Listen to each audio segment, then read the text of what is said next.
احمد پور سیال کے مقامی ہوٹل میں صدارتی ایوارڈ یافتہ شاعر فرحت عباس شاہ ہمراہ شاعر منصور آفاق، شاعر محمد افضل عاجز، شاعر خالد ندیم شانی کے اعزاز میں ڈاکٹر محمد اقبال ندیم میلانا گولڈ میڈلسٹ اور ڈاکٹر فخر عباس سی ای او الشفا پولی کلینک گڑھ موڑ نے بھرپور استقبال کیا۔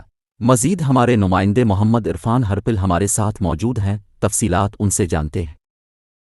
احمد پور سیال گزشتہ روز احمد پور سیال گڑھ موڑ کے مقامی ہوٹل میں صدارتی ایوارڈ یافتہ ممتاز شاعر و ادیب فرحت عباس شاہ ہمراہ رونما جنگ کے صف اول کے کالم نگار ادیب شاعر منصور آفاق، شاعر آفاق گیتوں کے خالق، مہان شاعر موسیقار محمد افضل عاجز، نوجوانوں کے نمائندے، منفرد لہجے کے شاعر خالد ندیم شانی کے اعزاز میں احمد پور سیال کی معروف ادبی سماجی شخصیت ڈاکٹر محمد اقبال ندیم میلانا gold medallist, coordinator P B A Punjab اور ڈاکٹر فخر عباس سی ای او الشفا پولی کلینک گڑھ موڑ نے استقبالیہ اور پرتکلف زرانہ دیا۔